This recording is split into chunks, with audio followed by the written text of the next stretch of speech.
Thanks, Eloise, and thanks for joining me. So we're going to look mainly at the pain points that buyers feel and also the different buyer, particularly in the current market, so to speak, with the unpredictability. So when we look at first-time buyers, how basically their needs have changed, but also how we therefore attract and interact with those individuals to essentially grow a business, because it's a time of insecurity, but ironically a time of insecurity is often where people seek security more than ever, which is in perfect line with what putting down roots and buying a home is all about. So when we look at the pain points, the major issue is that we have differences in chronologies, different attitudes to buying because of different demographics. But taking, for example, millennials, which are obviously a bracket that brokers desperately want to connect with, that's a 27 to 42-year-old range. We're also going to involve and include a little bit of Gen Z. So that's the 11 to 26-year-old, so the latter end, the 22 to 26-year-old. Now, when we look at the latter Gen Z, we're basically talking about individuals who feel that buying a home is completely out of reach. And that's actually a mindset that we can look at smashing shortly. But certainly when it comes down to the millennials, that's a big first-time buyer market. But there have been some systemic changes, quite seismic in nature. Basically, in the last 50 years, we've seen a huge transition between people seeing family and settling down as the number one priority. Careers are becoming very much at the forefront for males and females, and the issue with that is with delaying children and delaying getting married, putting down roots has not necessarily been as pivotal as it was 50 years ago. Also, student debt is causing an issue because saving is problematic, and that means that there's an affordability gap that's widening. Again, you will know, as I know, that there is an issue around tighter lending criteria, and that can make home ownership seem unaffordable. In fact, for some, particularly in the 20s, they do see owning a home as virtually impossible, which again is completely incorrect.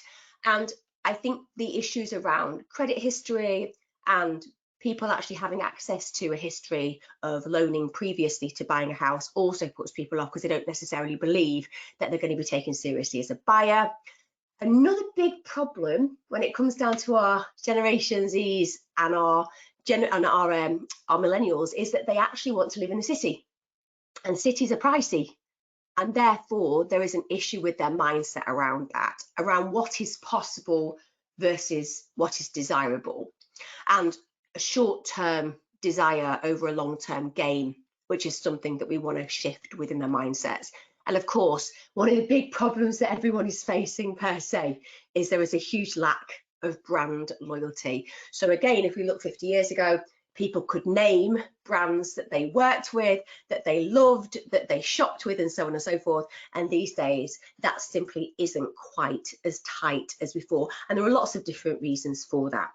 So the main issue with this age group is you need to change their beliefs. You need to help them see things differently. Like I said, one of the big issues at the moment is there's insecurity, but ironically, insecurity leads to us wanting more security. There is nothing more secure psychologically than believing that we own something that's ours, that feels like ours, that we can really put our mark on. So we look at affordability, because that's a big blocker. So it's what you want versus what you can actually afford. And what we need to do with our millennials in particular is we help them see that there are shifts in spending that may in the short term feel like they're lacking luxuries, but actually in the long term mean they're creating an investment and a future that will mean that firstly, they have an investment in a home, but secondly, that as time progresses, those little luxuries that they feel they sacrificed will creep in once again.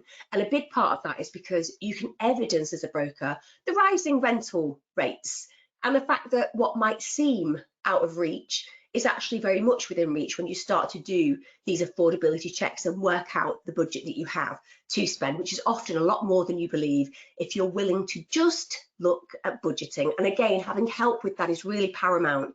We live in an age of immediacy. Millennials and Gen Z, they see everything needs to be now exactly as they want it.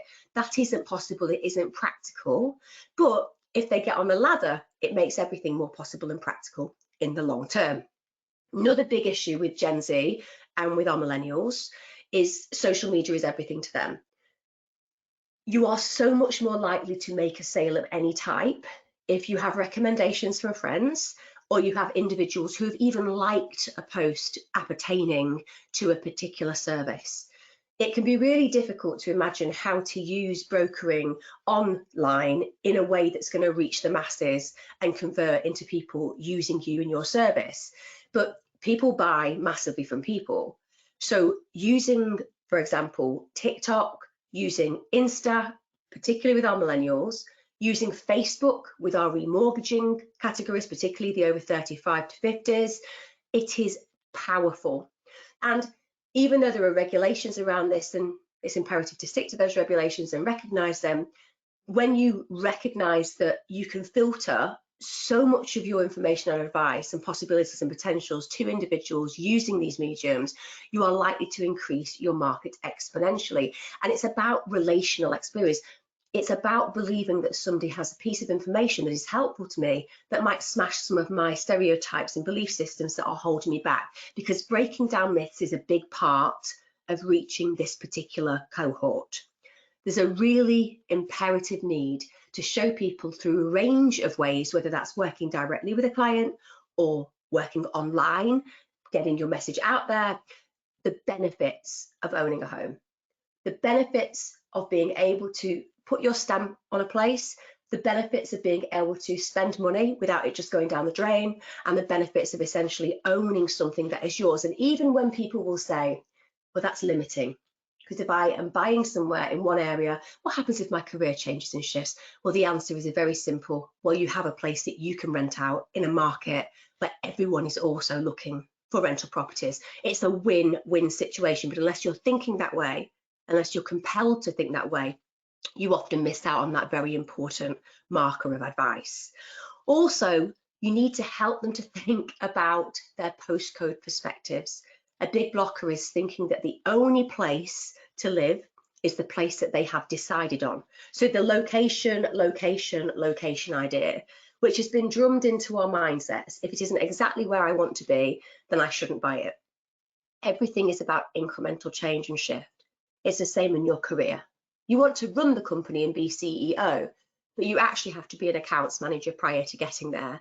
And then you'll have to be a group manager, and so on and so forth. You don't achieve what you wish to achieve immediately, but if you have the foundations and stepping stones in place, achieving that in the long term is going to be much more possible. So you're not there to lecture, but you are there to advise that some of the dreams and possibilities that they have are limited by their unrealistic expectations, but by shifting those and getting on the stepping stone to own a property and driving that reality into fruition, 5 years down the line, they're likely to be able to actually do what they've always dreamt of doing and own a property in that postcode of their dreams, should they still wish to, because like anything, we change constantly. When it comes down to the self-employed, this is historically and evidently in our current climate a difficult area, because the buying needs and the behaviours of the self-employed are changing to some degree. They again feel a level of resentment towards lenders and towards the obstacles and blockers that seem to appear when they are successful, but working, shall we say, on a salaried and dividends position, which makes them feel that it's almost impossible to get a house that they can afford. So over a third of experience rejection at least once. And that's very painful, particularly if you've paid all your bills and you have a great credit history. Almost a third of self-employed mortgages, therefore, are effectively unaffordable. Again, it's a very limiting mindset for people to have. And as you all know, many lenders have tightened the criteria for lending, and that makes this whole experience of getting on the ladder or remortgaging seem more problematic than they believe it should feel. And so you're dealing with the psychology of rejection and a level of abandonment, which is we put all of this money in, we work very hard, and yet for whatever reason, we aren't taken seriously. So for this group, it's about showing them different opportunities, guarantor mortgages, shared ownership, equity release, working with specialist and creative lenders.